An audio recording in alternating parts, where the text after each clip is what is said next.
નમસ્કાર દોસ્તો, કચ્છલા ખોજનાથી ચેનલમાં આપનું સ્વાગત છે। હું છું વિજય ગઢવી, મારી સાથે છે નારાયણભાઈ ગઢવી।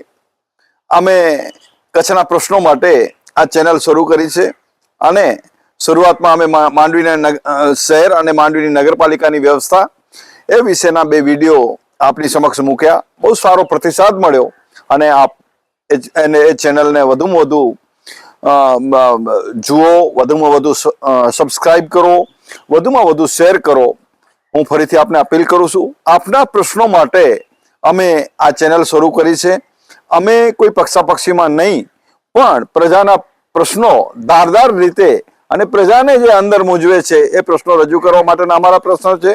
આજે અમે ફરીથી માંડવી નગર અને માંડવી નગરના જે બગીચાઓ, બહુ સુંદર બગીચાઓ હતા, એ બગીચાઓની માંડવી નગરપાલિકાની વ્યવસ્થાએ શું હાલત કરી છે એ બતાવવાના અમારા પ્રયત્નો છે। સાથે સાથે માંડવીના તળાવને દાટી અને કઈ રીતની આખી વ્યવસ્થા છે, તો માંડવીના જનતાના ટેક્સના પૈસા, માંડવીના પોતાના કમાયેલા પૈસા અને એ પૈસાનો આવી રીતે દુરુપયોગ થતો હોય કે કોઈ વ્યક્તિગત ઉપયોગ માટે થતા હોય અને માંડવીની પ્રજાને આવી બેહાલી ભોગવી પડતી હોય, ત્યારે અમે માંડવીની જનતાને અપીલ કરીએ છીએ કે અમારા આ વિડીયોને વધુમાં વધુ જુઓ, વધુમાં વધુ લોકો સુધી એની જાગૃતિ ફેલાવે અને લોકો પોતાના ચૂંટાયેલા પ્રતિનિધિઓ શું કરી રહ્યો છે એના જવાબ માંગે, એના માટેનો અમારો પ્રયત્ન છે। તો હવે શું છે માંડવીના આ બગીચાઓની હાલત, તો ચાલો અમારી સાથે જુઓ માંડવીના બગીચાઓ। નમસ્કાર દોસ્તો, આજે ફરીથી માંડવી નગરપાલિકાની લીલા બતાવવા માટે અમે પ્રયત્ન કરી રહ્યા છીએ। માંડવીની નગરની જનતાને તળાવો, બગીચા એ માંડવીની આગવી ઓળખ હતી અને તળાવ અને બગીચાની શું હાલત માંડવી નગરપાલિકાએ કરી છે અને કેટલા પૈસા ખર્ચ્યા છે એ બતાવવાનો અમારો પ્રયત્ન છે। આ છે માંડવી નગરપાલિકા સંચાલિત પંડિત દીનદયાળ પ્રવેશદ્વાર, જ્યાં મસ્ત તળાવ હતો, ત્યાં ફક્ત પ્રવેશદ્વાર અને તળાવ પૂરી દેવામાં આવ્યા। તળાવ પૂરી દેવાથી નગરની શું હાલત થાય છે આપ આ 30 ઇંચ વરસાદમાં આપ જોઈ શક્યા છો। આ કોઈ પબ્લિકનો દબાણ નથી, ખુદ નગરપાલિકાએ માંડવીનો તળાવને આવી રીતે સુખાકારીના નામે માંડવીને આ બેહાલ કર્યા છે। તમે આ જ ખર્ચામાં, તમને હું બતાવી રહું કે લગભગ 1.5 કરોડના ખર્ચે માંડવી નગરપાલિકા આ રીતે ખાતમુહૂર્ત અને આ બધું 5/3/2016 ના રોજ તારાચંદભાઈ છેડા અને સુજાતાબેનના આ ખાતમુહૂર્ત એમણે કર્યું છે। આ માંડવીના 1.5 કરોડ પૈસાનું શું હાલત છે આપ જોઈ શકો છો, આની શું ઉપયોગિતા છે।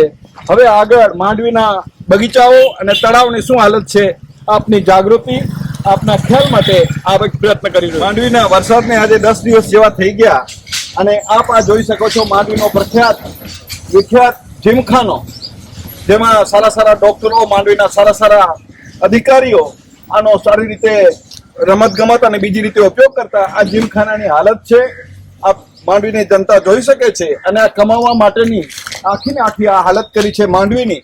જે માંડવી એક સુંદર શહેર હતું, જે અતિ શોભાયમાન શહેર હતું, આજે આપ જોઈ શકો છો માંડવીની આ વિકાસના નામે શું બરબાદી કરવામાં આવી। સુખાકારી સમા બગીચા, જ્યાં માંડવીની પ્રજા શનિ રવિવારે પોતાના છોકરાઓને પોતે ફ્રેશ થવા આવે છે। આ બગીચાઓ માંડવીના એક વખત દર્શનીય બગીચાઓ હતા, તેના આ વરસાદના લીધે નહીં, પણ માંડવીની નગરપાલિકાની બેદરકારીના લીધે આ છોકરાઓને માટે આ હિંચકા હતા, અહીંયા પાણીનો ફુવારો હતો, આ ચીચોડો, આ કેટલી બધી વસ્તુઓ આ પેલા બહેનો માટે ફ્રેશ થવા માટે જે શું હાલત છે, શું આ લોકો માંડવીની નગરપાલિકા લોકોની સુખાકારી માટે શું કરી રહી છે। આ બાજુ આ જે રમતના સાધનો છે એ લોકોની હાલત જુઓ। જ્યારે લાખો કરોડોના ટેક્સ માંડવીની જનતા પાસે લેવામાં આવે છે, ત્યારે આ ટેક્સના પૈસાની શું બદહાલી છે એ માંડવીની જનતા જોઈ શકે અને પોતે કેવા પ્રતિનિધિઓને ચૂંટે છે અને એમની જવાબદારી કેમ ફિક્સ નથી કરતા, એ પણ એમના માટે મહત્વની ચીજ છે। એવી જ આ માંડવીની આન બાન શાન સમો, માંડવીનો સાગોર રંગભવન, જે ક્યારેક અહીં જાદુગર, નાટક, તેના સિવાય સંગીતના અદ્ભુત પ્રોગ્રામો થતા, એ પણ તમે જુઓ છો કે એની કઈ રીતે આખું પેલું કમાવા માટે એક સાઈડે દુકાનો બનાવી દીધી છે. એની પાછળ આપણા પ્રખ્યાત વનસ્પતિ શાસ્ત્રી જયકૃષ્ણ ઇન્દ્રજી ના નામે સુંદર બાગ હતો. એ બાગની પણ આ માંડવીના નગરપાલિકા અને માંડવીના તંત્રે બરબાદી કરી નાખી છે, જે માંડવીની જનતા ભલી રીતે જાણે છે, પણ એમને ખબર નહીં શા માટે એમને પૂછતા નથી કે તમે અમારી મિલકતની શું દશા કરી રહ્યા છો. આ છે માંડવીનો મહિલા બાગ. બગીચાઓ લોકો માટે હોય છે. લોકો ત્યાં ફ્રેશ થઈ શકે, માંડવીની હવા સારી થઈ શકે, હવા સારી લઈ શકે, તળાવ ઉપર બેસી શકે, એ માટે બગીચા હોય છે.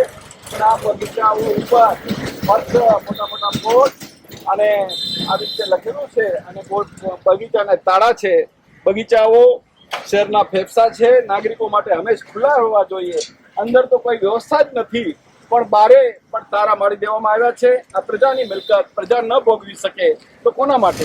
કચ્છના પ્રખ્યાત વનસ્પતિ શાસ્ત્ર ઇન્દ્રજી, જેમણે કચ્છ દરાની વનસ્પતિ આવી એક પુસ્તક પણ કચ્છને સમર્પિત કર્યું છે. એના નામે આ સુંદર બગીચો હતો. અને અમે અહીંયા ભણતા હતા આજથી 35-40 વર્ષ પહેલા એક રમણીય બગીચો હતો. અને આ નગરપાલિકાએ કમાવાની લાયે આ બગીચાની આ હાલત કરી છે. આખા ને આખા દુકાનો આ રીતે ગોઠવી દીધા છે. અને આ માંડવી નગરપાલિકાનો આ બગીચો તમે અંદર જોઈ શકો છો. આ આની હાલત છે. માંડવીની સુખાકારી માટે સારામાં સારા બગીચાઓ જે તે વખતના લોકો દ્વારા બનવામાં આવ્યા હતા. આ બગીચાઓની આ દુર્દશા છે. આ વરસાદના લીધે દુર્દશા નથી. આ વરસાદના લીધે દુર્દશા નથી. આ દુર્દશા ફક્ત અને ફક્ત આ લોકોની બેકાળજી અને ફક્ત કમાવાની લાય, એના માટે આ માંડવી નગરપાલિકાની આ તમે જોઈ શકો છો સુંદર બગીચો શહેરના ફેફસા કહેવાય. અને ફેફસાની તમે આ હાલત જોઈ શકો છો. આ વરસાદને લીધે નથી. આ વરસાદના લીધે નથી. અહીંયા કોઈ નથી સગવડ, નથી કોઈ ખુરશીઓ. જે સુંદર સુંદર વૃક્ષો હતા, ફૂલોના ઝાડો હતા, આજે કાંઈ દેખાતા નથી. એટલે માંડવીની પ્રજા જાગૃત થાય, આવા લોકોને જાકારો આપે, અને માંડવીની પ્રજા સારા લોકો પાસે કંઈક સારી અપેક્ષા રાખે, એ જ અભ્યર્થના. દોસ્તો, આ હતા માંડવીના દુર્ગંધ મારતા બેહાલ બગીચા. આપણા ટેક્સના પૈસે સુખાકારી માટે આપણે જે નગરપાલિકાને પૈસા આપીએ છીએ એની શું હાલત કરે છે, શું દુર્દશા છે, આપે અમારા વિડીયોમાં આપણે જોઈએ છે. એવી જ રીતે બિન આયોજનના રીતે તળાવો કઈ રીતે દાટી દે છે, અને કેટલાય બધા પૈસા ગ્રાન્ટો આવી રીતે વાપરે છે. એ ન વાપરવા જોઈએ. આપણે આપણા ચૂંટાયેલા પ્રતિનિધિઓ પાસેથી હિસાબ માંગવો જોઈએ.